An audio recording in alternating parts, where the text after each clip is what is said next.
시청자 여러분 안녕하십니까. 아침의 매일경제입니다. 오늘 중앙신문에 실려있는 사진 그리고 만평부터 보겠습니다.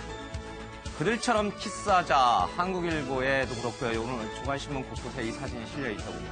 제2차 세계대전 종전을 상징하는 이 수병과 간호사의 키스 주인공을 흉내낸 이 발렌타인데이 키스가 있었습니다. 저렇게 수많은 사람들이 동시에 저 모형을 따서 그대로 키스하는 모습입니다. 노년의 부부도 좀 있는 것 같고요. 젊은 연인들도 있는 것 같습니다.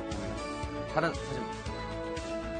모래 채취 중단 어민들 해상시에 나섰다라고 해서요. 어선 100여 척이 부산 서구 공동어시장에서 출항해서 제주 인근 조업지를 향하면서 이 정부의 남해 배타적 경제 수역 내 모래 채취가 고등어 산란을 방해하고 있다라면서 해상시위를 벌이고 있는 것을 보였습니다. 다른 사진입니다. 조선일보입니다. 2015년 모스크바 푸틴과 함께한 풀린 전 안보 보좌관의 사진이 대문짝만하게 실렸습니다. 2015년 12월 러시아 모스크바에서 열린 한 행사에서 이 마이클 풀린 전 미국 백악관 국가안보 보좌관이요. 푸틴 러시아 대통령과 나란히 옆에 앉아서 악수도 하는 모습이 좀 보였습니다. 이 풀린은 트럼프 행정부 출범 전에 주미 러시아 대사와 또 러시아 제재 해제 문제 등을 논의해가지고 구설수에 올렸는데 이게 은폐했던 사실이 있어서 워터게이트 사건에 비교가 되고 있습니다. 이 정도 파괴력은 아직은 없긴 합니다만은 반이민 명령에 이어서 또다시 친러시아 이 내각 또는 보좌관 문제로 트럼프 정부가 휘청이고 있다는 얘기가 오늘 주요 외신에 기사가 나오고 있습니다. 다른 사진. 세계일보입니다. 손 맞잡은 3인의 계엄파의 모습이 실렸습니다. 김무성 전 대표, 김종인, 그리고 정의가 전 국회의장이 손을 맞잡았습니다. 개헌 이뤄질 수 있을까요? 만평 보겠습니다. 중앙일보입니다. 왕자의 게임이다. 왕의 자리를 놓고서 수많은 칼들이 꽂히고 있습니다. 다음은 너다라고 하는데 저 손가락이 가리키는 너는 누굴까요? 장성택, 김정남에 이어서 수많은 호랑이들이 죽어가고 있습니다. 다른 말. 다음 순번은 드드드 크크크 공포정치 김정은의 모습이 보입니다. 이복형 김정남의 모습도 보이고요. 저 왼쪽으로는 저게 뭔가요? 미사일 껍데기인가요? 어쨌든 공포정치가 이어지고 있다는 만평입니다. 다른 만평입니다. 엮지 마라라고 해서요. 김정남을 독살, 암살하기 위해서 수많은 해코지를 하고 있는데 나를 이번 김정남 살해와 엮지 마라라고 하는 게 북한의 입장인 것 같습니다. 독재의 풍경이다. 국정원 마티즈 사망, 김정남 암살 용의자, 고영태 부모를 협박해, 모촌 살인사건, 라면 먹다 사망. 글쎄요, 같다고 해야 되나요? 어쨌든 남과 북 모두에 독재가 있다. 이런 식으로 한겨레는 만평을 보겠습니다. 오늘 함께해 주실 분들 소개해드리겠습니다. 윤영걸 전 매경닷컴 대표 그리고 정호김 전 국회의원, 차재원 부산 카톨릭대 교수, 전지현 변호사가 함께합니다. 어서 오십시오. 안녕하세요. 네, 먼저 이 김정남 피살 소식부터 좀 다뤄보겠습니다. 피살 당시의 정황들이 사파와 함께 잘 설명이 좀 돼 있는데요. 좀 보겠습니다. 지난 6일입니다. 김정남이 말레이시아에 입국을 했습니다. 여권명에는 김철로 돼 있습니다. 출생과 국적은 1970년 6월 10일생으로 좀 돼 있고요. 13일 오전 9시쯤에 이쿠알라룸푸르 공항 저가 항공사인 전용터미널에서 마카오행 항공편을 기다리고 있었습니다. 자, 북한 공작원으로 추정되는 여성 2명이 접근을 했고요. 한 명이 얼굴에 스프레이를 뿌렸고 또 다른 한 명은 물수건 같은 것으로 이 독극물이 기도 안으로 들어가는 것을 강하게 압박하기 위해서 썼던 것으로 좀 보입니다. 그리고 김정남이 30m가량 떨어진 안내 데스크로 걸어가서 도움을 요청했고요. 2층에 있는 의무실로 갔다가 병원으로 후송되는 도중에 숨지게 됩니다. 이 여성은 이때 공항을 빠져나가서 택시를 타고 도주하게 됩니다. 자, 지금까지 이것이 이제 피살 정황이었고, 조선일보 역시 마찬가지로 이 암살 사건 당시 공항의 상세한 모습을 도형과 함께 좀 보여주고 있습니다. 지금 이 여성이 체포됐다는 거예요. 그렇죠? 이 여성 가운데 한 명이 체포됐는데 이 체포된 여성이 베트남인이고 그리고 이 여성의 진술은 일부 언론 보도를 보니까 장난이었다. 누군가 와서 좀 스프레이 뿌리고 수건으로 얼굴을 가리는 그런 장난을 치자는 제안을 받고 한 것이지 이게 살인인 줄 몰랐다. 이렇게 이제 언론 보도가 나왔습니다. 어떤 게 사실인지 지금은 잘 모르겠어요. 이 여성들의 정체는 뭘까요? 우선 확인을 해봐야 되고요. 지금 외신에 따르면 그 여권이라기보다는 베트남인 여행 허가증을 갖고 있었다 이렇게 돼 있습니다. 이름도 베트남인이지만 베트남 사람은 아닐 수도 있다. 1987년에 김현희가 예. 그 카알기 858기를 테러할 때도 마유미라는 일본인 이름을 가지고 있고 그렇죠. 처음에는 예. 일본어만 썼었거든요. 그리고 저 여성이 지금 현재까지 진술한 걸로는 예. 자기 친구랑 같이 왔다가 남자들이 장난 좀 치자 그래서 했다 그러는데 예. 그 지금 또 그 말레이 보도에 따르면 그 여자 하나를 지금 구금한 상태다. 이 여자 말고. 예. 근데 그 여자는 지금 영어로만 말한다. 뭐 이런 얘기가 나오기 때문에 확실한 내용과 사실이 전해질 때까지는 아무것도 지금 확인이 불가능한 상황인데 저 여성이 장난으로 하자 그랬다 그러는데 말레이시아라는 나라가 회교 예. 국가고요. 예. 굉장히 그 치안이 잘 돼 있는 나라고 그렇게 쉽게 장난칠 수 있는 나라는 아니거든요. 그렇기 때문에 저 진술이 얼마만큼 사실인지에 대해서도 굉장히 의구심이 들고요. 예. 그다음에 장난치자 그랬다 해서 베트남 사람이 김정은의 이복 동생을 저렇게 살해하는 지경까지 갔다라는 거는 좀 거짓말일 가능성이 저는 개인적으로 더 높다고 예. 봅니다.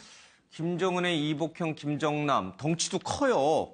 이 왜소한 여성 2명이 스프레이 뿌리고 이 물에 젖은 손수건으로 얼굴을 가리는 그런 장난을 치기에는 위협적인 덩치 크기거든요. 국적도 다른 사람이 이런 장난을 친다. 다른 남성들과 함께 남성 다른 공범 4명도 있었다고 하죠. 자, 그럼 이런 것이 상식적으로 저는 좀 불가능할 거라고 생각하는데 어떻게 이런 언론 보도가 외신을 타고 들어왔는지 모르겠습니다. 그 지금 잡혀 있다는 베트남인 그 여행 허가증을 갖고 있다는 여성을요. 예. 우리가 저 CCTV라든지 또는 클로즈업 그 한 사진으로 보면 상당히 크다는 걸 알 수가 있고요.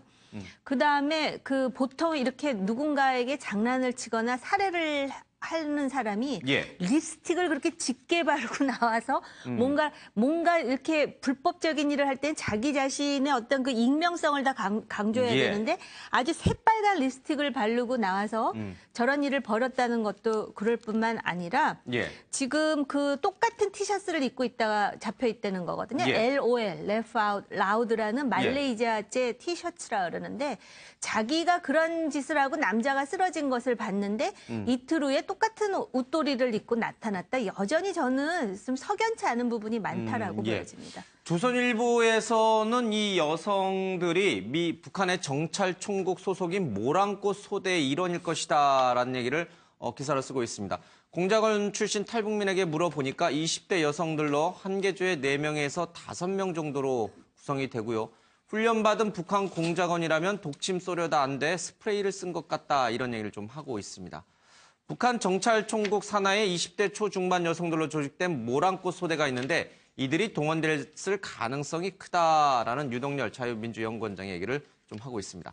간첩 양성소인 김정일 군사정치대학에서 4년간 공부를 하고 현지화 교육을 받은 뒤 암살 공작에 투입된다 이런 얘기를 하고 있습니다. 정찰총국 소속 여성 난파 공장으로 있다가 2013년에 남한으로 넘어온 김모 씨 얘기를 들어보니까 남성보다 완력이 부족한 여성 공작원은 사람을 죽일 때 순간적인 타격으로 치명상을 입히기 위해 급소를 파악하는 훈련을 집중적으로 한다. 이런 설명도 좀 있습니다. 자, 정말 고도로 훈련된 북한 여성 공작원의 소행인지 아니면 그냥 일반 관광객이 장난으로 하다가 김정남을 독살한 것인지 이 가능성을 모두 좀 살펴봐야 될 것 같습니다. 근데 저는 이제 우리 정호금 위원께서는 일반 관광객이 장난하다 한 것은 아닐 것이다. 그 외신 보도는 틀렸다. 이제 이런 쪽에 무게 중심을 두셨는데 저는 좀 이해 안 되는 게 있습니다. 이 여성이 범행을 저지른 이후에 이틀 있다가 다시 쿠알라룸푸르 공항에 나타나요. 그렇죠? 전문적으로 훈련받은 공작원이라면 제3의 루트를 통해서 빠져나갈 일이지 멍청하게 범행 현장에 다시 나타났다가 경찰한테 어이없이 체포당한단 말입니다. 이게 과연 모란꽃 소대에서 극한 훈련을 받은 공작원의 이 행동인가? 이 부분에 대해서는 좀 또 이상해져요. 아니 희생양으로 이렇게 애초부터 계획이 된 거일 수도 있지 않을까 저는 그렇게 너가 하나 생각을 체포돼서 하거든요. 시선을 다 너한테 하는 사이에 나머지 공작원들은 빠져나가게. 예, 그리고 범행 장소도 CCTV가 많은 공항이었고 저 예. 옷차림도 보면은 롤 이렇게 써 있잖아요. 이게 예. 보면은 누군가한테 두고 봐라 너네도 각오해 좀 이런 메시지인 것 같아요. 그리고 예. 같은 옷을 입고 또 나타났단 말이에요. 그리고 택시를 타고 범행이 끝나고 택시를 타고 호텔로 가면서 그래도 안 그래도 되는데 기사한테 나는 베트남인이다 이렇게 신원을 밝히고 어떻게 행선지까지 밝힌 거라 거란 말이에요. 예. 이런 거를 보면은 잡아가세요 이런 걸로 보여져요. 그리고 정호김 의원님께서 말씀하셨던 것처럼 여성들이 모르는 남자가 접근해서 장난해서 한번 스프레이 쏴보자 하는데 거기에 응하기는 참으로 어려운 일이거든요. 예. 이런 것들을 종합해보면 그냥 장난으로 만나가지고 이렇게 쐈던 게 아니라 이게 뭔가 어떤 계획된 하나의 그런 것들이 아니었나. 예. 범인이 누군가 잡혀버리면 이제 거기에 대한 관심은 이 잡힌 사람한테만 쏠리지 나머지를 찾는데 안 간단 말이에요. 예. 일단은 거기에 무게중심을 더 둬야 되지 않을까 저는 그렇게 봅니다. 고도로 훈련된 특수 요원들이고 그중에 한 명이 총대를 메고 희생양이 된 것이다. 그래서 일부러 잡혀준 것이다.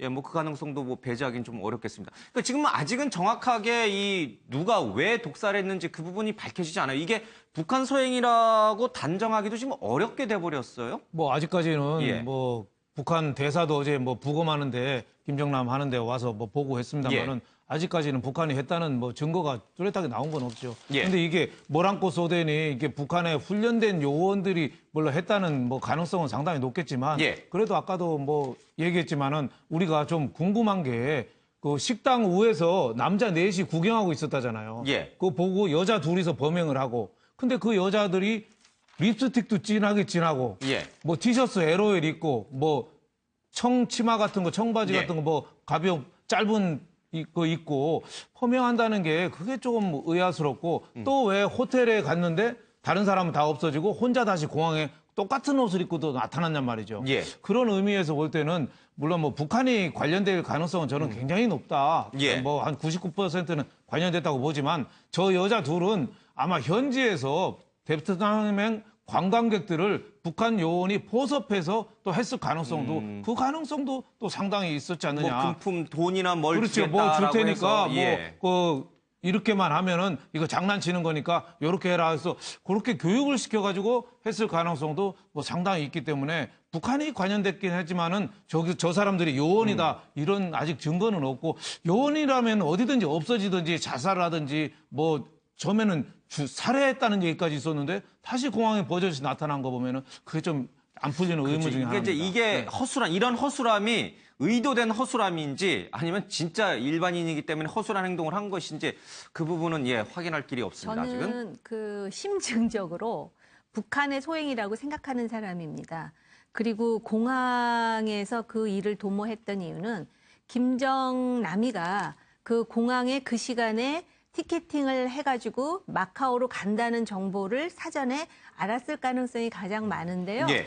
그런데 정말 길에서 저 두 여성을 그 우연히 만나갖고 저렇게 도모하다가 저 여자들이 안 하겠다 그러면은 그 거사가 이루어지지 않는 건데 예. 사전에 준비를 하지 않고는 저게 우연의 일치라고 보기에는 굉장히 석연치 않은 부분이 많고요. 이럴 수는 있죠. 청부 심부름 내지는 뭐 그게 굉장히 치명적인 가스인 줄을 알면서 했을 가능성도 있는데 예.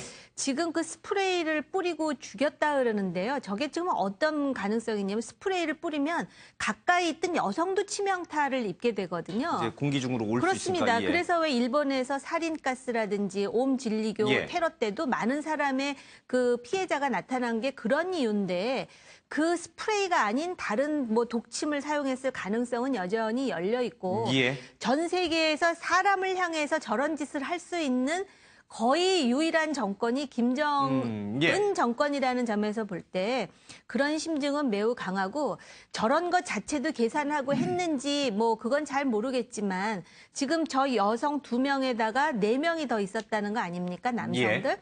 그래서 지금 그 말레이시아 경찰도 별로 그렇게 흔히 겪는 일이 아니기 때문에 얼마나 진상을 정확하게 예. 조사할지는 모르겠지만 더군다나 북한 대사관에서 그렇게 신속히 움직였다는 자체가 예. 북한 대사관도 그 평양으로부터 지시를 받지 않았으면 그렇게 신속하게 예. 움직였을 리가 없죠. 그래서 그런 차원에서 저게 미궁으로 빠질 가능성도 있지만 미궁으로 빠진다 하더라도 여전히 심증의 99%는 북한이다 이렇게 보여집니다. 그렇죠. 김정남을 살해할 이해관계를 갖고 있는 국가 또는 사람은 북한과 김정은밖에 없어요. 그렇죠? 그러니까 정황적으로 봤을 때는 북한 소행 같은데 저 여성 2명이 누구냐? 정말 이 고도로 훈련된 이 공작원 여성인가? 아니면은 관광객 또는 진짜 베트남 사람인데 돈을 받고선 장난하는 거에 그냥 단순 가담한 사람이냐? 뭐 이런 부분에 대해서는 조금 더 밝혀져야 될 것 같습니다. 독극물은 거의 확실시 되는 것 같죠? 입에서 죽었을 때 거품이 막 나왔고 아주 오늘 이제 부검 최종 결과 나오겠습니다만. 우리나라 정보 당국 관계자가 예. 아마 그 김정남의 시신을 아마 그만을 한 모양입니다. 예. 그래서 이 입에 거품이 물려 있고 이런 걸 본다고 한다면 이 독극물에 의한 이 그 사망이 확실시해 보인다고 어제 이제 국정원에서 국회에 그 보고를 했지 않았습니까? 청산가리보다도 훨씬 독성이 강한. 그런데 아직까지 근데 그 말레이시아 그 경찰 당국이 예. 부검을 실시했지만 아직 그 결과를 정확하게 발표를 하지 않고 있습니다. 예. 뭐 외신에 따르면 오늘 지금 이제 그 발표를 한다고 하니까 예. 그것이 과연 이제 지금 이 스프레이에 의한 것인지 예. 아니면 또 독침에 의한 것인지 그런 부분들이 아마 부검 결과에 의해서 아마 좀 더 확실하게 드러나고 한다면 예. 그러면 그동안에 북한이 그 많은 독극물 테러를 예. 한 부분들을 우리가 수사 경험이 많지 않습니까? 예. 그런 것들을 비교를 해보면 북한이 소행인지 아닌지 좀 더 분명히 드러나지 않을까 하는 생각이고요. 아마 말레이시아 경찰도 이 사안이 갖고 있는 이 지금 상당한 파장을 예. 아마 상당히 나름대로는 그 감안해서 상당히 신중하게 접근하고 있는 것 같습니다. 그리고 또 북한과의 관계도 있고 하기 때문에. 예. 그러나 그 말레이시아라는 나라가 아마 뭐 북한의 눈치를 볼 이유는 별로 없다고 본 측면에서 본다고 한다면. 예. 말레이시아가 상당히 진실에 가깝게 나름대로 최선을 다해서 조사를 하지 않을까. 예. 뭐 물론 그런 생각도 들지만 우리 입장에서는 본다고 한다면 여러 가지 그 외교 경로를 통해서 예. 이 사건의 진상 규명을 확실하게 촉구하는 그런 이 노력도 필요하다는 생각입니다. 예. CCTV 찍힌 여성 용의자 이틀간 은신했고요. 공항에서 출국하려다 검거됐다. 김정남 암살 장소는 왜 말레이시아였을까? 북한과 말레이시아는 무비자로 체결이 돼 있기 때문에 공작원이 수시로 입출국할 수 있다라는 하고 있고 비동맹 외교를 견제하고 있기 때문에 북한이 협상 장소로 자주 활용합니다. 북한 탈북자들도 말레이시아를 경유해서 제3국망명을 많이 하고 있습니다. 아웅산 테러 사건과 닮은 꼴이다 이런 분석도 나오고 용의자는 88년생의 이름은 조안 티엉이라는 베트남 이름을 좀 쓰고 있습니다. 북한 대사관 관계자들이 김정남 부감 현장에 시신을 인도 문제를 놓고 말레이시아 당국과 신경전을 벌이는 모습도 좀 포착이 됐습니다. 자, 그렇다면 왜 김정은을 독살을 했을까? 이 부분이 이제 또 한 번 또 밝혀져야 될 중요한 부분인데 먼저 김정남의 과거 발언들부터 좀 들어보겠습니다. 여기에 아마 단서가 있지 않을까 싶습니다. 안녕하세요. 안녕하세요. 혹시 김정남 선생님 맞습니까? 예. 안녕하세요. 예. 장남인데 후계자로 되지 못한 거에 대해서는 괜찮습니까? 예, 저는 뭐, 원래, 그 점에 대해서, 유감스러운 점도 없고요. 예. 또, 관심도 없었을 뿐더러, 전혀 저는 개의치 않습니다. 장남 있고 둘째 아들 정철 씨도 있잖아요. 근데 왜서 셋째인 정은 씨가 후계자로 되었는지 그게 예. 그거는 역시 부친께서의 결단이라고 생각을 합니다. 그럼 정은 씨에 대한 메시지 같은 건 어떤? 예, 뭐 저는 동생이 북한 주민들을 위해서 정말 주민들의 윤택한 생활을 위해서 최선을 다해줬으면 합니다. 예. 개인적으로 3대 세습에 대해서는 저는 반대를 합니다. 하지만 나름대로의 내부적 요인이 있었다고 생각을 합니다. 내부적 요인이 있었으면 거의 따라야 한다고 생각을 합니다. 예. 예. Defect from North Korea? No, what are you talking about? I never defected from North Korea and I don't see the reason why I have to do that. Some reports says Kim Jong-un will succeed his father's post. Is it right? Well, I hear that news by media and I think it's true. Well, however, it's my father's decision. So once he decides, we have to support. No. Personally, I'm not interested in this issue. Why? Sorry, I'm not interested in the politics. What do you think about Mr. Jong-un? Yeah, he's my brother. What kind of people? Well, I cannot tell what kind of people he is. He's my brother. No more and no less. He's my brother. 예, 뭐 영어를 굉장히 잘하네요. 예. 오랜 외국 생활을 해서 그런지 영어를 굉장히 잘하는데 김정은의 말에 나는 3대 세습에 기본적으로 반대한다. 그러나 후계자로 김정은이 된 것이 아버지의 결정이고 나는 거기에 대해서 더 언급하고 싶지 않다. 정치에는 관심이 없다. 이런 식으로 피해 나갑니다. 저 처음에 이 3대 세습에 반대한다는 얘기가 인터뷰가 있었을 당시가 2010년입니다. 아마 저 무렵까지만 해도 설마 김정은이 형인 나를 죽이겠느냐라는 생각은 하지 않았는데 문제는 2012년으로 좀 올라갑니다.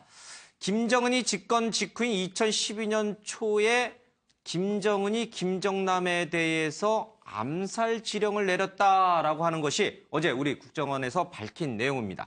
이병호 국정원장 얘기인데 오랜 노력의 결과 실행된 것이지 암살 시점에는 특별한 의미가 없다. 오랜 스탠딩 오더가 집행된 것이다.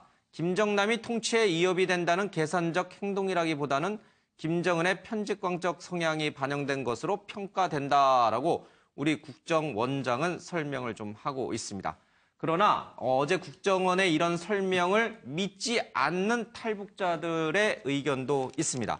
잠깐 보겠습니다. 김정남은 2012년 암살 미수 사건을 겪은 뒤 김정은에게 저와 제 가족을 살려달라라는 내용의 편지를 보내게 됩니다.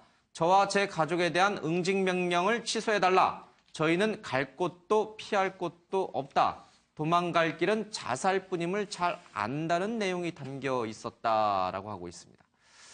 자, 2012년, 그 전인 2010년에는 3대 세습에 반대하지만 후계자라든지 정치에는 관심이 없다라고 하면서 피해 나갔습니다. 그런데 2012년 김정은이 집권한 이후부터는 살려달라라는 편지를 김정은에게 보냅니다. 이때부터 신변의 위협감을 느꼈다는 거예요, 그렇죠? 그렇죠. 예, 2010년에 아까도 예. 뭐 방송에 인터뷰 나왔습니다만은 거기서도 굉장히 동생 김정은에 대해서 이복 동생에서 냉정한 얘기잖아요. 예. 동생은 동생이고 나는 나다. 그러니까 아주 어떻게 보면은 그건 완곡하게 표현했지. 그건 동생에 대한 애정이 없다는 뜻이거든요. 예. 그리고 또 세습에 또 반대했다니까 북한에서 제일 싫어하는 게 체제 흔드는 거하고 예. 김정은 존엄에 대해서 흔드는 거니까 굉장히 참을 수가 없었겠죠. 예. 그렇지만은 저는 국정원에서 지금 스탠딩 오더라는 말을 쓰잖아요. 예. 2012년에 김정은이가 암살하라고 지시했는데 그동안에 이루어지지 못한 과제를 5년간 끌고 왔는데 이번에 시행된 거다. 예. 상당히 국정원이 조금 좀 해명치고는- 아니란 게 예. 대답하는 거 아닌가.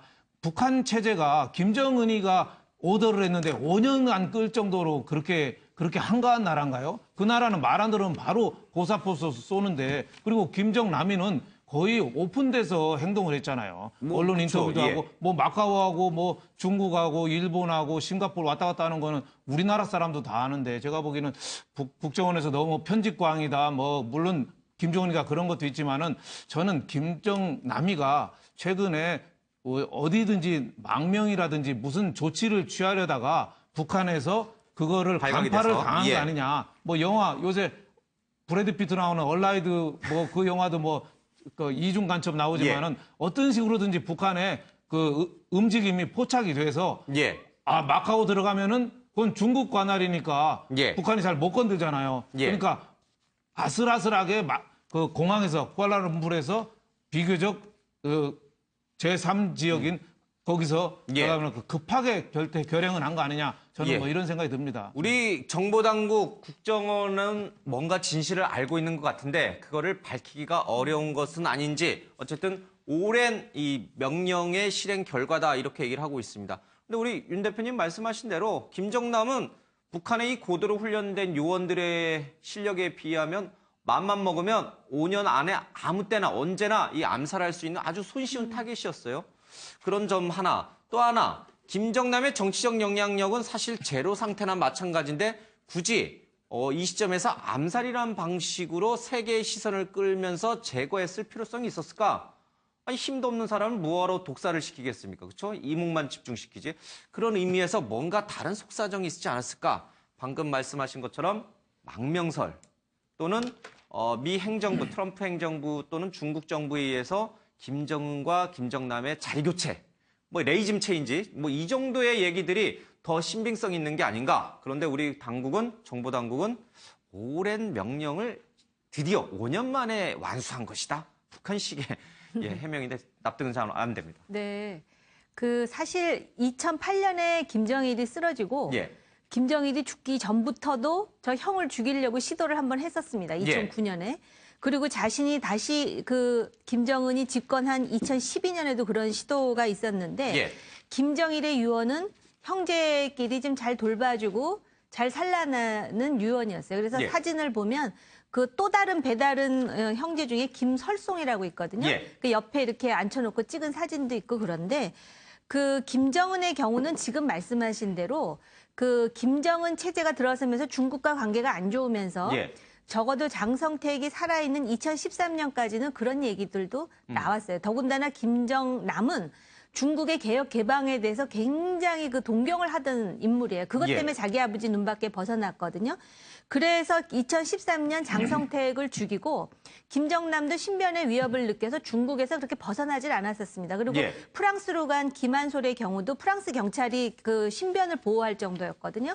근데 최근에 이제 싱가포르라든지 말레이시아를 수시로 드나들면서 들리는 말에 의하면 여성, 술, 도박을 가까이 했다라는 그런 여러 가지 정보들이 나오고 있어요. 그래서 훨씬 느슨해진 상태에서 스탠딩 오더라서 기회를 잡은 건지 아니면 지금 사실은 그 중국으로부터의 보호도 그렇지만 예. 아버지 살아있을 때는 아버지가 굉장히 적으로 지원을 많이 해주는데 지금 그 동생 배다른 동생이 그렇게 경제적인 지원을 하겠습니까? 그러니까 여러 예. 가지로 어렵다 보니 좀 뭐 일련의 어떤 그런 망명과 관련한 제안이 있었는지 저는 솔직히 모르겠습니다만은 이달 초에 외교가에서는 김정남의 망명설이 돌았다면서 이건 우리 당국도 외교 당국도 인정을 했어요, 시인했어요. 그리고 2013년에 예. 장성택이 처형당한 다음에도 예. 김정남이 이미 서울에 들어왔다는 소문까지 났었고요. 예. 또 이명박 정부 때도 망명 의사를 뭐 타진했다 여러 가지 이야기가 나오는데 예. 제가 직접 확인한 사항이 아니라서 그 말씀드릴 그 자신은 없지만 예. 이런 부분이 있습니다. 우리가 그 한 가지 좀 현실적으로 알아야 될 부분이 탈북자 얘기하셨잖아요.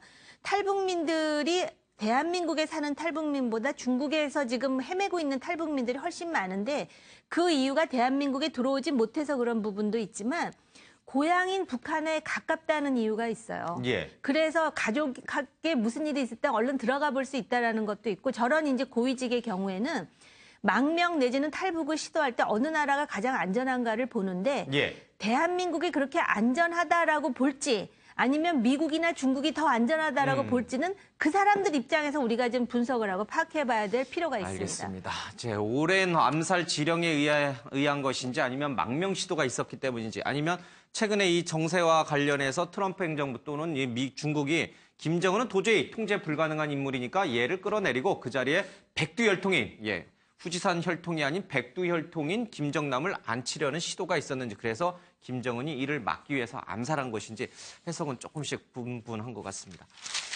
자, 김정남 암살은 중국의 또 다른 모욕이다. 중국 이번에는 그냥 넘어가지 않을 것이다. 이런 얘기가 나와 있고요. 당장 우리 국내에는 북풍이 대선판을 흔드는지 보수 진영에서는 문재인 전 대표의 안보관을 다시 문제 삼고 있습니다.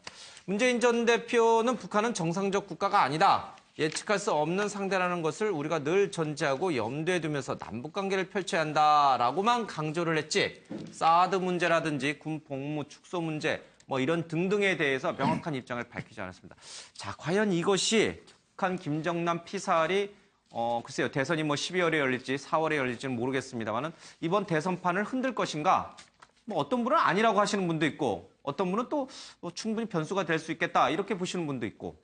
근데 이번 사건을 보면서 정말 김정은은 잔인해 이러고 넘어갈 거는 아닌 게 예. 김정은이 지난 미사일 실험 이후에 또 지금 한 번 더 광기를 보여준 거잖아요. 예. 앞으로 우리가 주목해야 할 것은 미국이 동북아 외교에 대해서 어떻게 변화를 취할 것인지 그리고 차기 정권은 예. 어떤 스탠스를 가질 것인가 하는 점이라고 보거든요. 그럼 사드 배치도 문제가 되겠지만 예를 들어서 개성공단 재개 문제도 예. 개성공단 같은 경우에 북한 근로자에 대한 임금 지불이 이루어지지 않은 지가 오래예요. 예. 북한 당국에게 돈이 가고 그 근로자들한테는 어떤 생활 필수품으로 지급이 되고 이렇거든요. 예. 개성공단을 재개를 했을 때 그럼 이런 시스템을 계속 가져갈 수는 없단 말이에요. 예. 지금 이렇게 동북아 외교가 시시각각 변하고 있는데 앞으로 이건 대선판을 흔들 수 있는 저는 중요한 이슈가 된다고 봐요. 차기 주자들은 예. 이 문제에 대해서 자기 입장을 분명히 할 필요가 있다고 생각합니다. 개성공단 문제, 사드 문제, 또 군 복무 예. 기간 단축 문제 여러 가지 안보 또는 남북 관계에 관련된 각 후보들의 명확한 정책들 또는 입장이 나와야 된다. 안보가 어떤 캐캐묵은 그런 이슈가 아니라 국민의 아니다. 예. 생명의 그런 알겠습니다. 존립을. 우리 차 교수님은 어떻게 보세요? 근데 개성공단을 재개한다, 개성공단을 폐쇄한다. 개성공단 폐쇄가 북한에 대해서 굉장히 강한 압박 카드로 우리 정부가 꺼내든 박근혜 정부가 꺼내든 카드였습니다만은 그것이 과연 김정은의 저런 광기 어린 행동을 막는데 효과적이었을까?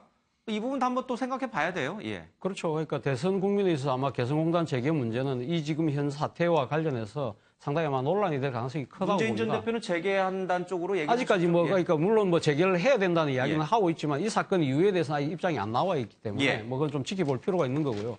이 역대 대선에 있어서 그러니까 북한의 변수는 북한이라는 변수는 변수가 아니라 제가 봤을 때는 거의 상수죠. 예. 그러니까 97년도 총풍 사건, 2012년도 대선 때는 또 뭡니까 NLL 예. 또 이런 그 여러 가지 또 그 이 노무현 대통령의 정상회담에서의 그런 이 발언들 문제들이 예. 또 사실 대선의 판국을 흔들었지 않습니까? 사실 그 지금 김정은이 만약에 지금 자신의 이복형인 김정남을 죽인 것이 확실하다고 한다면 이거는 사실 상당히 심각한 문제죠. 어제 이 그 민주당의 박경미 대변인이 이런 이야기를 했습니다. 북한의 소행이라면 비정상적 국가의 강기가 극에 달했다. 이런 이야기거든요. 그렇다고 한다면 북한이 정상적인 사고를 하지 못한다는 거 아닙니까? 그렇다면 그런 상대를 가지고 그러면 과연 대화 협상의 문제를 외치기에는 사실 좀 어폐가 있는 부분이 분명히 보이거든요. 그렇기 때문에 민주당 입장에서는 상당히 입장 변화 자체가 상당히 있을 가능성이 있습니다. 그러나 그렇다고 하더라도 그러니까 대화 타입이라는 이 협력 정책, 이 남북 화해 협력의 정책을 부분을 완전히 또 그걸 포기할 수는 없는 거 아니겠습니까? 예. 그렇기 때문에 어떠한 정도로 적정한 타이점을 잡느냐, 그것은 지금 뭐 문재인 전 대표를 비롯한 더불어민주당의 하나의 이번 사태를 보는 예. 이 하나의 이 딜레마가 아닐까 하는 생각입니다. 탄핵 사태로 문재인 대세론이 굳어진 상황에서 등장한 김정남 피살 사건. 탄핵 사태라고 하는 변수를 뛰어넘을 더 큰 변수가 될 수 있을 것인가? 아니면은 늘상 우리에게 이 북한 문제는 뭐 왔다 갔다 했던 문제이기 때문에 그저 또 하나 흘러가는 하나의 그냥 변수에 불과한 것인가? 정치권은 굉장히 좀 예민하게 보는 것 같습니다. 안철수 전 대표 쪽에서는 사드 이제 반대가 아니라 찬성 쪽으로 돌아설 것이다. 이런 기사도 오늘 나왔네요. 지금 그 야당에서 의견들이 좀 다르지만 문재인 대표는 개성공단 즉시 재개, 금강산 재개, 그리고 사드는 새 정부가 오면은 다시 검토하자. 그러니까 사실상 철회하자는 거죠. 근데 안철수 국민당 대표는 국민의당은 당론이 여태까지 사드 반대고 그 민주당하고 비슷했는데 안철수 대표가 지금 방향을 좀 틀었어요, 중도로. 그래서 사드도 보수죠, 우리가 안 할 수가 없다. 이렇게 해가지고 또 금강산이라든지 여기에 대해서도 좀 바꿔야 되기 때문에 국민당도 지금 당론을 지금 바꾸려고 좀 움직이고 있습니다. 그래서 여기서 중요한 거는 우리가 햇볕 정책이 좋다 나쁘다를 떠나서 햇볕 정책을 돌아간다면은 여기에 대해서 국민들한테 자기 정책을 분명히 밝히고 새 정부에서 평가를 받아야 되는데 저는 진짜 정말 솔직한 그 대북적인 태도가 중요하고 지금 단순한 김정남 암살이 아니라 지금 트럼프가 김정은하고 햄버거 먹으면서 대화를 한다고 했다가 지금 북한은 도저히 상종할 인간이 안 된다. 이렇게 판단하면은 여태까지 지금 북한에 대해 직접 공격할 가능성이 지금 점점 높아지잖아요. 트럼프가 가만 안 놔둔다는 게 지금 또 해외에서는 다 보고 있는데 우리만 지금 그렇게 안 보고 있거든요. 저는 그거하고 미국하고 상승 효과가 있어서 이번 암살하고 탄핵 못지않게 큰 충격을 대선판에 줄 가능성이 저는 굉장히 높이 본다. 그래서 대선 주자들이 분명하게 자기 입장을 좀 밝히고 국민의 그 심판을 좀 받아라 이렇게 권하고 싶습니다. 예측 불허인 광기를 가진 김정은과 대화를 통해서 김정은을 누를 것이냐 아니면은 광기 어린 김정은을 더 강한 압박으로 누를 것이냐 뭐 이 차이겠네요. 그렇죠? 그러나 그 차이는 굉장히 어려운 선택입니다. 그래서 지금 대선 주자들 사이에서 그중에는 바로 지금 김정은의 저런 그 돌출 행위 내지는 도발 때문에 입장이 좀 그 곤란해진 주자도 있기는 하겠지만 어찌됐든 간에 대선 전에 이런 상황이 만들어짐으로써 그 뭐 야당 뭐 여당을 불문하고 북한에 대해서는 굉장히 강력한 그런 어떤 그 수사를 지금 펴고 있다라는 것에 이제 그 공통점은 있는 것 같습니다. 그런데 이제 가장 1등을 달리는 문재인 전 대표의 경우에 북한과 먼저 대화하겠다. 물론 또 여러 가지 전제를 달더라고요. 그거는 뭐 주변 국가의 합의를 전제로. 그런데 주변 국가의 합의나 협의를 전제로 하는 북한과의 대화라면 그건 할 필요도 없는 말을 하신 거라는 거고 주변 국가 또 합의를 해야 된다는 자체도 부분도 논란의 여지가 있다라는 것이고요. 예. 그다음에 또 사실은 박근혜 국정농단 때문에 덮여 있었지만 과거에 비서실장으로 그 임무를 수행했을 때 그 북한 인권 결의에 대해서 북한에 물어보고 하자 그래가지고 굉장히 논란이 되지 않았습니까? 이런 것들이 다시 불씨를 살려갖고 논란이 될 가능성은 있지만 어쨌든 이번 일을 계기로 해서 적어도 북한 문제에 대해서는 지금 의견의 어떤 그 공유 지분을 넓혀야 된다는 생각이 들고요. 정말 그 역설적인 거는 예. 북한이 대선 정국에 IRBM 미사일 시험 발사를 하고 어찌됐든 아직 물증은 나오지 않았지만 김정남을 살해했다. 예. 그럼으로써 대한민국의 북한에 대한 경각심을 고조시켰다라는 것을 일각에서는 또 뭐 음모론을 해서 보수층이 뭐 일련의 무슨 북풍 운운하지만 그게 예. 아니고요. 이거는 그만큼 김정은 정권이 대한민국의 국내 정치는 예. 중요한 변수로 보지 않는다라는 것입니다. 오히려 미국을 상대로 하고 그 정치에 어떤 영향이 있더라도 또 조금 지나면 북한과 대화하자, 북한을 포용해야 한다, 개성공단 다시 열어야 된다라는 목소리가 있을 거라는 마치 또 대한민국은 예. 내 손 안에 있다라는 오만함이 그대로 여기 반영됐다라고 보여집니다. 알겠습니다. 김정은 눈에는 대한민국은 안 보이는 것 같아요. 그렇죠? 트럼프하고 중국만 보이는 것 같습니다. 어쨌든 오늘 이 김정남에 대한 부검 결과가 나올 예정이고요. 또 이 체포된 여성 용의자에 대해서도 정확히 어떤 이유로 또 누구인지 그것들이 아마 오후쯤에는 다시 또 나오지 않을까 싶습니다. 자, 국내 소식으로 좀 넘어가겠습니다. 자, 박근혜 대통령이 최순실과 도피 중에 무려 127회나 차명폰으로 통화했다라는 사실이 특검에서 나왔습니다. 매일경제신문에 이 기사가 실려 있는데요. 하나 더 기사 보겠습니다. 박 대통령 국정농단 사태 이후에도 최순실과 통화, 특검 증거인멸을 시도했다라는 거고요. 청와대는 근거 없는 의혹이다. 하루에 2.2회꼴로 연락을 주고받았다. 박근혜 대통령 대국민 사과 뒤에도 전화를 했다라는 얘기를 하고 있습니다. 지금 전지현 변호사님. 네. 최순실이 독일로 도피했을 때 그리고 박근혜 대통령이 대국민 1차 사과를 한 직후에 그 이튿날이죠. 예. 그 이튿날 최순실이 박근혜 대통령 차명폰으로 그러니까 두 사람만이 쓰는 차명폰이 있나 봐요. 전화를 했는데 박 대통령이 받질 않았어요.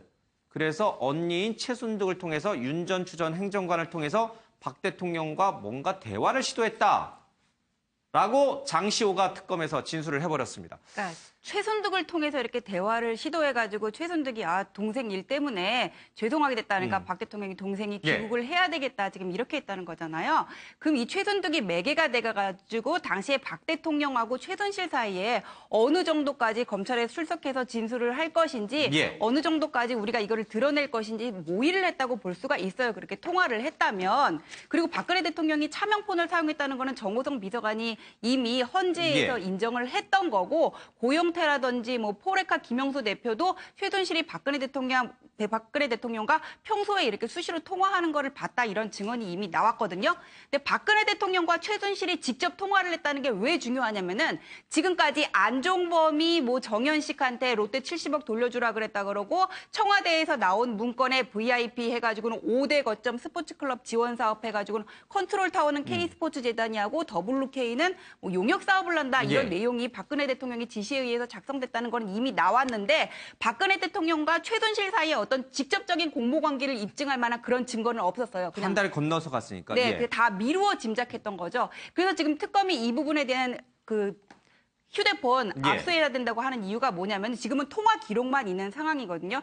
휴대폰을 압수를 하면 오고 간 문자라든지 그런 것들을 이미 삭제를 했더라도 디지털 포렌으로 복구를 하면 다 내용이 나오는 거잖아요. 그래서 지금 직접 통화를 했다는 이 부분이 중요한 겁니다. 그래서 이 특검에서는 반드시 청와대 압수수색을 해서 그 통화 대포폰도 찾아야 되고 또 여러 가지 통화 흔적을 좀 발견해야 된다 이런 식으로 법원의 압박 그 이유를 설명하고 있습니다.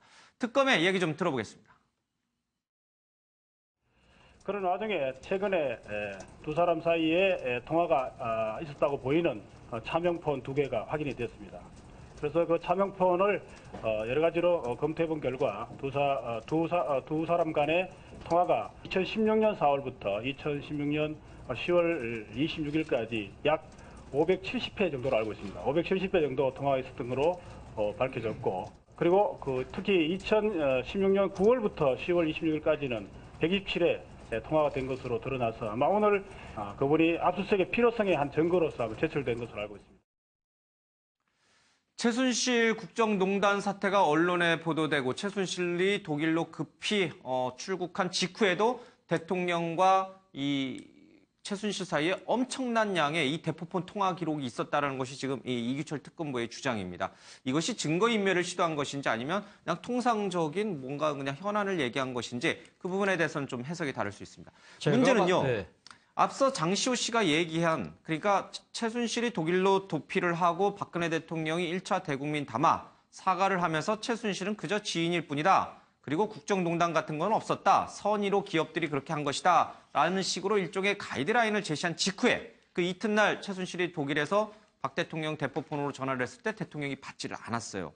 최순실 왈, 내 번호인 줄 알면서 대통령이 일부러 안 받으시는 것 같다. 누나인 언니인 최순득을 통해서 좀 접촉 좀 해봐라. 이런 얘기를 이제 장시호 씨가 털어놨다는 거죠. 대통령 왜 안 받았을까요? 근데 그 전에 지금 예. 그러니까 10월 24일과 10월 25일 예. 할 사이에 상당히 수차례 통화를 했다는 거 아닙니까? 특검은 이 조사에 의하면. 그러니까 10월 24일이 어떤 날이면 10월 24일이 대통령이 국회 시정연설을 통해서 개헌을 이야기한 날입니다. 예. 개헌을 이야기를 하고 그리고 10월 24일 그 밤에 JTBC가 그 태블릿 PC를 전격적으로 공개를 합니다. 예.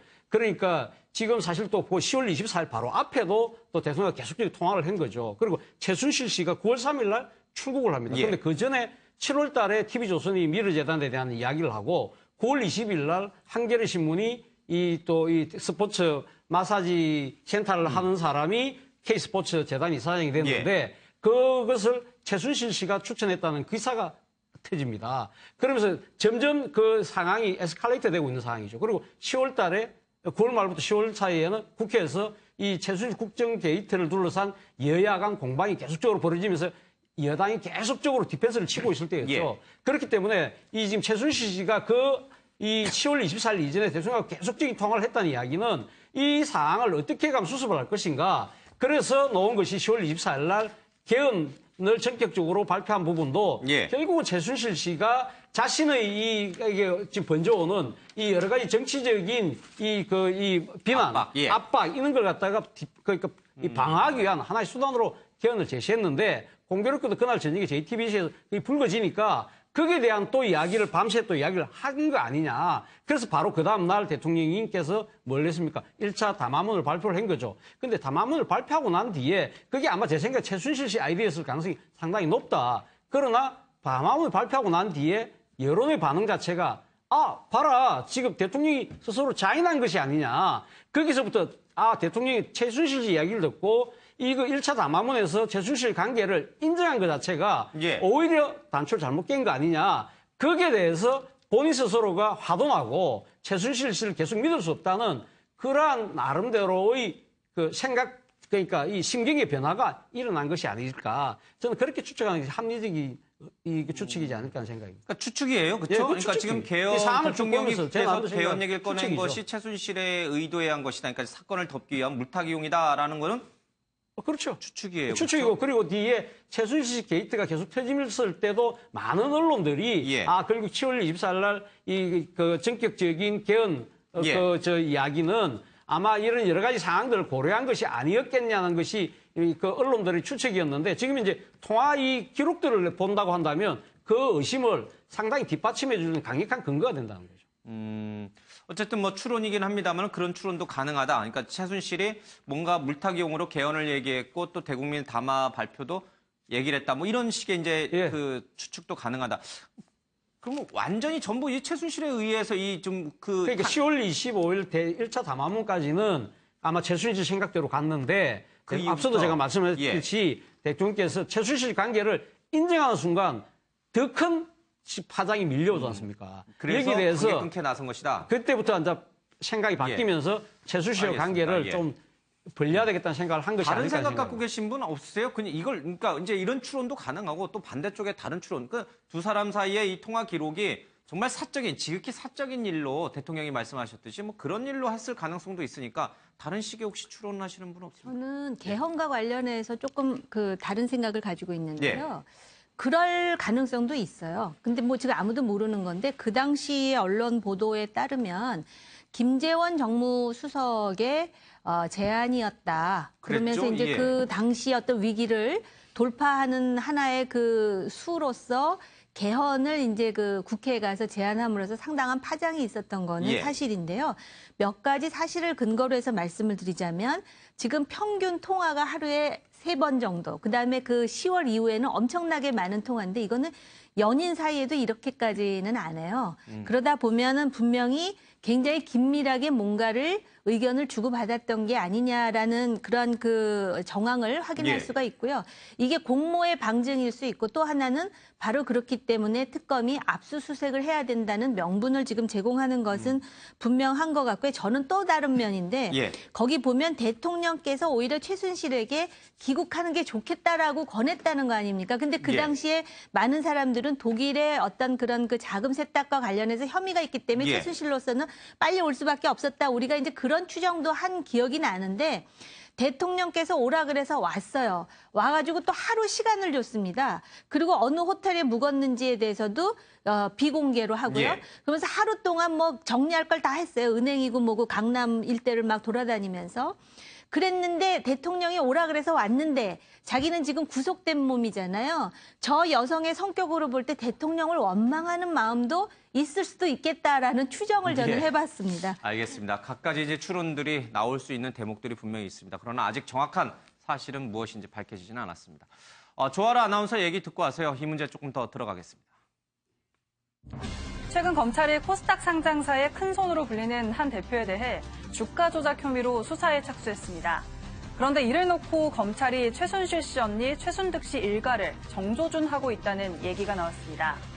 지난해 최순실 게이트로 온 나라가 술렁이던 당시 최 씨와 남편 장석칠 씨가 코스닥 시장의 큰손으로 활동했다는 소문이 증권가에 퍼진 건데요.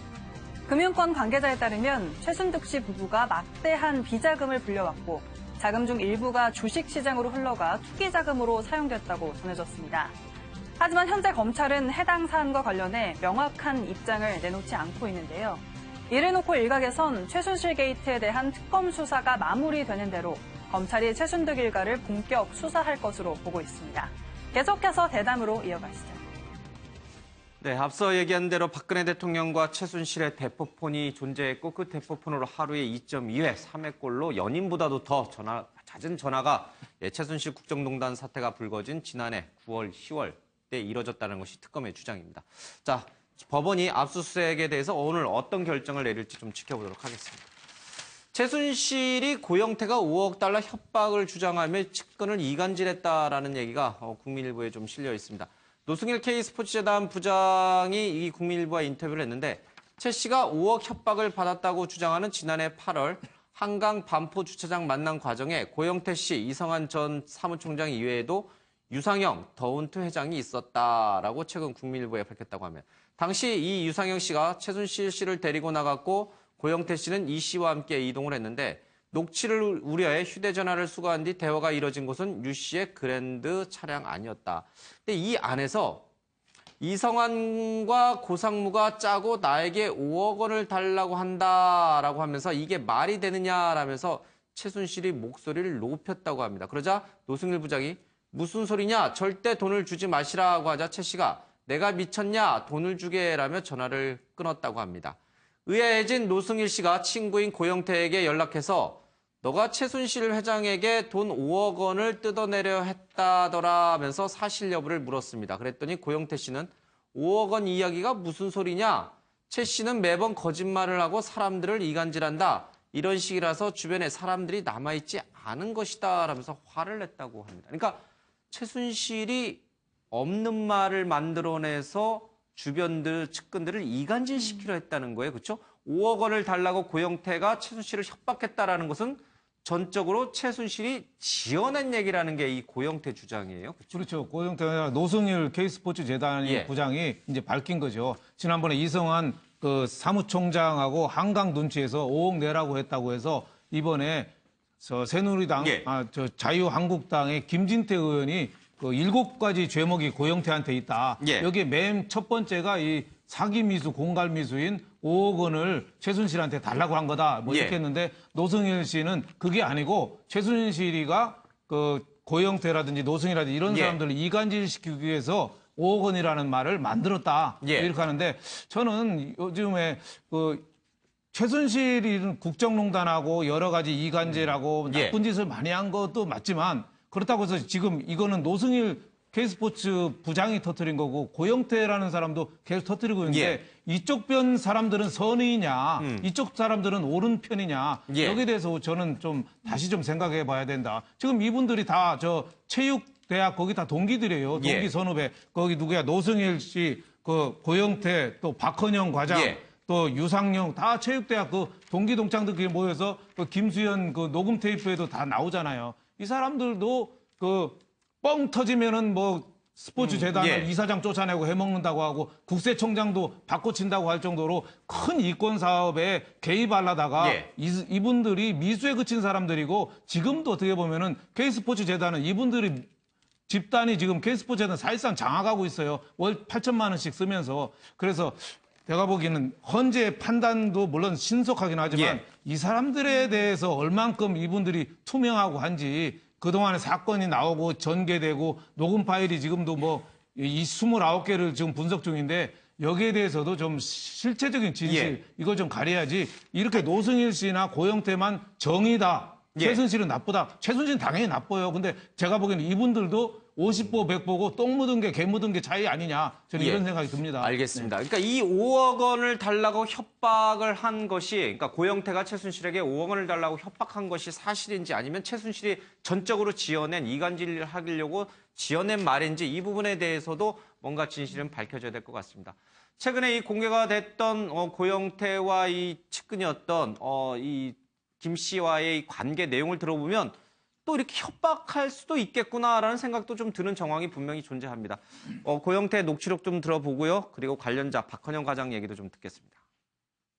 내가 제일 좋은 그림 뭐냐면 이렇게 틀을 따따따따 한 몇 개 짜놓은 다음에 빵 터져갖고 날아가면 이게 다 우리 거니까 나는 그 그림을 짜고 있는 거야. 근데 형이 아직 그걸 아직 못 잡았어. 그러니까 그게 1년도 안 걸려. 1년도 안 걸리니까 더 힘 빠졌을 때 던져라. 예를 들어서 그게 혐의가 있다면 예. 이미 그걸로 고영태 씨나 류성영 씨나 저나 기소가 됐어야 됩니다. 봐줄 이유가 없다는 거죠, 검찰이. 당연합니다. 예. 그런 내용들은 충분히 저희는 이미 다 조사를 받은 거고요. 뭐 어찌 됐던 예. 그 통화 내용에서 알 수 있는 것들은 그 통화 내용을 계속 까면 깔수록 예. 최순실 씨가 얼마나 이 국정 개입에 정말 많이 개입을 했었는지 박근혜 대통령과 정말 어느 정도 관계로 이런 것들을 다 이렇게 뒤에서 조종을 했었는지 예. 이런 것들이 오히려 더 낱낱이 밝혀지는 내용들이고요. 예, 이 통화 녹취록 대통령 대리인단에게 대반격의 반전의 카드가 될 수 있는 것인지 아니면은 오히려 더 최순실의 국정농단 개입 사례만 더 명확한 증거가 돼서 더 발목을 잡는 것이 되는 것인지 지금으로서는 알 길은 없습니다만은 가볍게 볼 일은 아닌 것 같습니다. 아까 대표님이 예. 미수에 그쳤다고 말씀하셨는데 미수라는 거는 어떤 범죄 실행에 착수했을 때를 미수라 그러고 예. 그냥 자기들끼리 우리 이렇게 하면 어떨까 한탕해보자 했던 거는 가벌성이 없는 음모에 불과해요. 예. 그리고 최순실이 여기 가서는 누가 협박했다 그러고 여기 가서는 누가 협박했다 그런 걸로 봐서는 이 계속 지금 주체가 바뀌고 있거든요. 예. 그런 걸로 봐서는 협박도 안 했던 것 같아요. 그냥 만약에 혐의가 계획은 있으면 갖고 있었지만 실제 예. 말로 실행하려는 협박은 없었다. 어떤 물질적인 실행이 안 들어갔으면은 미수에 그친 것도 아니라 그냥 예. 가발성이 없는 음모에 불과하니까 그래서 검찰에서 기소를 안 했을 거고 그다음에 적의 폭발력이 있다면은 저걸로 인해서 뭔가 이런 문건 유출이라든지 그런 거에 예. 경위를 의심해 볼 수 있지만은 지금 고영태 진술 말고 다른 증거가 없다면은 저게 핵이 될 수가 있어요. 그런데 고영태가 말했던 연설문 유출 부분은 이미 정호성 비서관도 인정을 했어요. 미르 K재단 설립 경위관에서는 안종범 수석이 뭐 이승철한테 전화해가지고는 회유했다는 의혹이 이미 전부 나타나 있어요. 예. 그다음에 WK가 국가 이권에 개입했다는 거에 대해서는 박근혜 대통령이 김상률 수석을 불러가지고는 WK 얘기하면서 부탁을 했다는 게 이미 드러났어요. 예. 이미 다른 물질적인 증거들이 더 갖춰진 이상 저걸로 인해서 어떤 최순실 박근혜 대통령의 기소라든지 그다음에 탄핵에 영향을 줄 수는 없다고 봅니다. 그렇게 볼 수도 있고요. 또 이제 이 대통령 대리인단 쪽에서는 대반전의 카드를 우리는 이제 찾았다. 이제 이렇게 보면서 이 모든 것이 대통령이 그런 얘기 하셨죠. 보수 인터넷 방송가에서 이거는 누가 오래전부터 준비해서 기획한 것 아니냐 그런 의구심을 갖고 있다. 아마 대통령의 말을 미루어 짐작하건대 고영태가 최순실을 압박하고 K스포츠재단을 크게 한 방 뻥 터뜨려서 가져가기 위해서 차지하기 위해서 오래전부터 의상실에 CCTV를 설치해서 촬영을 해서 그 최순실에 대한 협박 카드를 갖고 있다가 그것을 터뜨렸고 거기에 일부 언론과 검찰이 동조를 했고 그래서 그것을 대통령 끌어내리기 차원으로 가져갔다. 뭐 이런 식의 얘기가 이제 대통령의 아마 머릿속에서 있기 때문에 그날 그 방송과 인터넷 방송과 인터뷰에서 그런 식의 얘기가 나오지 않았나 이런 생각도 좀 들어요. 그렇죠. 뭐 대통령께서는 뭐 예. 지금 이제 그 배후 세력이 있다는 거 아닙니까? 예. 그리고 그 배후 세력이 고영태 씨를 어떤 식으로 어떻게 움직여서 이용했다는 이용했을 거겠죠? 가능성이 높다는 것이 대통령 측의 법률 대리인단이 그렇게 지금 이제 고영태 씨와 관련된 녹음 파일을 그렇게 주장하는 하나의 그 근거로 삼으려고 하는 거죠. 예. 그런데 그렇다고 해서 그러니까 제가 봐도 그러니까 고영태 씨가 지난번 MBN과 그 인터뷰에서 이야기했습니다만 본인은 최순실 씨가 국정 개입을 하고 이러한 부분이 너무 무섭더라. 무서워서 이러한 부분도 그냥 벗어는 안 되겠고 자기도 지금 발을 빼야 되기 때문에 그리고 또 인간적인 그 모멸감도 느꼈고 그래서 2년 동안 착실하게 준비를 했다는 거 아닙니까? 그러니까 이 고영태 씨는 이걸 폭로하기 위해서 준비를 한 거는 본인 스스로도 인정을 하고 있어요. 그런데 문제는 그 지금 이 대통령 법률 대리인단 측에서는 그러니까 고영태 씨의 그러한 그 폭로의 그 계기 자체가 어떻게 보면 처음부터 지금 최순실 씨가 이야기하듯이 옥을 협박을 한다든지 돈을 노리고, 그러니까 최순실 씨의 이 잘못된 행동 자체를 이 하나의 꼬투리를 잡아서 협박을 하고 돈을 개인적인 사익을 챙기려고 하다 그것이 잘 안 되니까 결국은 언론사에 제보하고 폭로한 것이다. 그렇기 때문에 고영태 씨의 그러니까 그 폭로 자체의 의도가 잘못된 데서 비롯됐으니까 신뢰성 자체도 무너진 거 아니냐. 그렇기 때문에 대통령 탄핵에 대한 이 부분은 거둬들여야 된다는 그 이야기를 하고 싶겠죠. 그러나 지금 앞서 우리 전 변호사 말씀하셨듯이 지금 드러난 증거들이 엄청 많지 않습니까? 그렇기 때문에 설사 고영태 씨가 범법 행위를 했든지 아니면 그런 의도를 갖고 있다 하더라도 거기에 대한 처벌은 자신이 책임을 지겠다고 한 거거든요. 그 부분은 그 부분이 고영태 씨를 비롯한 그 축건들이 죄가 있다면 처벌을 하면 되는 거고요. 이 최순실 씨의 국정게이트 그대로 남아있는 부분이 이건 별도대로 또 이렇게 다시 판단을 해야 될 부분이죠. 알겠습니다. 그 부분은 바로 이 헌법재판관들이 들여다보기 위해서 이 고영태 씨의 녹취 파일을 증거로 채택을 한 겁니다. 그렇죠? 그러니까 헌법재판관들의 판단을 한번 지켜보도록 하겠습니다. 자, 이재용 삼성전자 부회장에 대한 영장실질심사가 오늘 있을 예정입니다. 특검은 혐의를 추가해서 승부수를 던졌고요. 삼성 쪽에서는 같은 혐의에 제명만 늘렸다라는 비판도 나오고 있습니다. 더 보겠습니다. 매일경제 사설입니다. 이재용 구속 압박은 법치에 대한 중대한 도전이다라는 얘기를 하고 있습니다. 쟁점이 많고 구속 사유도 명확하지 않은 상황에서 이재용 구속을 외치며 법원을 압박하는 것은 법치에 대한 중대한 도전이다. 지난달 영장이 기각됐을 때도 일부 선동 세력은 담당 판사를 막말로 공격하는 등 법치주의를 무시하는 행태를 보였다. 법원은 이런 외압에 흔들려서는 안 된다라는 식으로 사설 칼럼이 하나 실려 있습니다. 윤영걸 대표님, 이재용 부회장에 대해서 특검이 새로운, 그러니까 안종범 수석의 수첩 39건을 기반으로 새로운 혐의를 추가해서 이제 영장을 청구했고 아마 영장이 오늘 발부될지 아닐지가 아마 결정될 것 같아요. 재계 쪽, 삼성 쪽에서는 전혀 새로운 게 없는데 무리하게 또 이렇게 했다라고 주장을 하고 있고 특검 쪽은 충분히 증거를 확보했다 이렇게 좀 주장을 하고 있습니다. 네, 그래서 지금 그 쟁점이 뭐 세 가지가 있습니다. 부정한 청탁을 있었느냐, 그 최순실 쪽에 지원하고 말 지원하고 하면서 그 부정한 미르재단, K스포츠재단 하면서 부정한 청탁이 있었느냐. 또 하나는 이제 강요해서인가 뇌물인가. 뭐 대통령이 강요해서 삼성에서는 억지로 대통령이 달라니까 어떻게 하겠습니까? 뭐 그래서 강요다. 이쪽에서는 또 뇌물이다 하는 거고. 또 하나는 뇌물 수수자, 뇌물을 받았다면은 대통령에 대한 조사가 있지도 않았는데 줬다는 사람은 어떻게 조사를 하느냐. 여기에 대해서 지금 쟁점이 있는 모양인데 제가 보기엔 한번 영장이 기각된 거를 또다시 청구한 거는 상당히 어떻게 보면 좀 이례적인 거고 이번 팀들이 동국제강의 장세조 회장 한번 기각된데 다시 청구해서 지금 구속된 적이 있거든요. 그래서 특검은 여기에 대해서 지금 특검 마감이 이달 28일이니까 마지막까지 앞두고 있어서 마지막 승부수를 대통령 대면 조사하고 한번 걸은 모양인데 예. 우리나라 좀 기업이 좀 참 어렵고 이럴 텐데 꼭 제가 보기에는 여러 가지 뭐 판사들이 판단하겠지만 꼭 구속 수사를 꼭 해야 되느냐. 예. 구속 아니고도 얼마든지 방법이 있어서 저는 매일경제가 자칫 오해하기 쉬운데 구속 압박은 이재용 구속 압박은 법치에 대한 중대한 도전이다 하는데 구속이 법치에 대한 중대한 이거 아니가 구속 압박입니다. 예. 그러니까 우리가 사회적으로 뭐가 안 된다 막 촛불 집회하고 이러지 말고 여기에 대해서는 진짜 판사가 오늘 냉정하게 판단해서 예. 하게끔 우리가 그 지켜보자 뭐 이런 뜻으로 알겠습니다. 사설을 쓴 거지 뭐 규석이 찬성이고 반대고 여기에 대해서는 옳지 않다 뭐 예. 이런 내용입니다. 뭐 그러니까 압박하는 거 법원에 그 영장실질심사 판사에게 뭐 트위터라든지 SNS를 통해서 막 이렇게 하는 것이 그것이 법치에 대한 도전이다 이렇게 보신다는 네네. 거죠. 예. 근데 전 변호사님 한 번 영장 청구가 됐는데 안 됐어요. 기각이 됐어요. 다음에 또 청구하면 기각될 확률이 높나요? 아니면 관계 없나요? 아니 그거는 추가 자료가 얼마나 보강됐는지의 문제인데 예. 지금 2015년 10월에 삼성 바이오로직스 상장이라든지 삼성 SDI 주식 매각에 예. 공정이나 금융원의 외압이 긍정이나 금융원에 대한 그 청와대 외압이 있었다는 예. 게 드러났잖아요. 그러면 이미 삼성합병이 이루어진 뒤에 독대가 있었지 않냐? 그럼 삼성의 주장은 깰 수가 있어요. 예. 그리고 블라디미르 우회 지원과 관련해 가지고 이명 계약서나 내부 회의록 같은 물증이 확보됐다면은 예. 우리는 그냥 공갈죄의 피해자다 그런 삼성의 주장도 깰 수가 있거든요. 그리고 모 언론사 단독 보도에 의하면 부정한 청탁이 있었다는 물증도 드러났다고 그래요. 예. 그렇다면 혐의가 다 소명이 됐다고도 할 수 있는데 중요한 거는 이제 이재용 회장이 여기에 직접적으로 관여했는가가 문제인데 예. 만약에 여기에 대한 직접적인 증거가 없고 밑에 박상진 회장이라든지 장충기 실장이 안고 가겠다는 걸로 나온다면은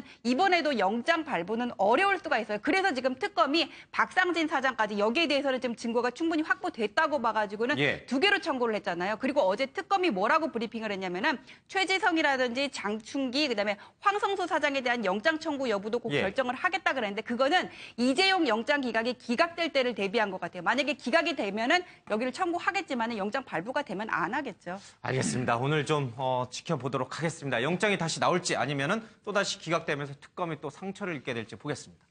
정치권 소식 잠깐 짚죠. 바른정당 후보 적합도에서 유승민 의원이 30%로 압도적으로 나왔습니다. 매경과 MBN 여론조사인데요. 김무성, 오세훈의 재등판에 반대 여론이 62%로 나왔습니다.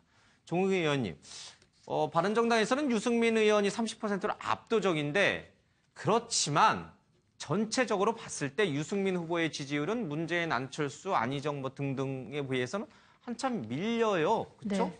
이게 어떤 의미를 갖고 있을까요? 바른정당의 후보가 된다 해서 그것이 과연 범보수의 대표 후보가 될 수 있는 것인가? 이 부분은 또 퀘스천 마크로 남습니다. 그게 이제 바른정당이 처한 딜레마고요. 예. 오히려 지금 그 자유한국당 및 그 지금 자유한국당의 후보가 될지 안 될지 모르지만 황교안 권한대행의 지지율은 예. 오히려 탄탄해 보이는데 바른정당도 그렇고 국민의당도 그렇고 중도 균형을 강조하는 정당의 지금 어떤 점수가 성적이 그렇게 잘 안 나오는 그런 딜레마가 있고 재등판론에 대해서 지금 반대하는 율이 그렇다 그러셨잖아요. 근데 또 어떤 면에서는 찬성, 재등판 해야 된다라고 하는 사람들도 많다 그러는데 바른정당이 그래서 이제 개헌을 주장하면서 지금 어떤 그 중도 텐트를 다시 한번 시도하려고 하는 움직임이 있는 것 같습니다. 알겠습니다. 자, 옆에 기사입니다. 민주당 선거인단 모집 첫날 21만 명이 폭주했습니다. 경선 조직 대결 본격 시동에 나섰다 이런 얘기를 하는데 차 교수님. 예. 선거인단 모집에 이렇게 21만 폭주하면 이거는 문 전 대표에게 유리한 거예요? 안희정 지사에게 유리한 거예요? 아니 근데 이 21만 명 폭주라는 부분 정확하게 볼 부분이 있습니다. 그러니까 예. 여기 지금 21만 명 중에 19만 5천 명은 이 권리당원, 그러니까 당연히 들어가야 될 사람들입니다. 예. 그렇기 때문에 어제 지금 실질적으로 지금 신청한 사람 한 2만 명 정도로 지금 보는 것이 맞다고 하는데요. 어쨌든 이 지금 2만 명이라고 하더라도 상당히 열기가 높은 편은 분명해 보입니다. 그러니까 지금 더불어민주당이 이번에는 국민 참여 경선이 아니라 국민 완전 경선이거든요. 100% 모든 국민들이 참여만 그러니까 신청만 하면 다 받아주는 그런 형태이기 때문에 아마 각 진영에서 서로 많은 사람들을 동원시키려고 하고 그리고 또 더불어민주당 내에 지금 안희정 충남지사가 급상승을 하면서 많은 관심이 쏠리면서 아마 열기가 좀 높아지는 측면이 있는 거예요. 알겠습니다. 근데 뚜껑을 좀 열어봐야지만 알겠죠. 저기에는 보수 쪽에도 많이 좀 참여한 알겠습니다. 거 아니냐. 누구를 떨어뜨리기 위해서 그런 의미도 좀 있다고 봅니다. 네, 오늘 아침의 매일경제는 여기서 마치겠습니다. 고맙습니다.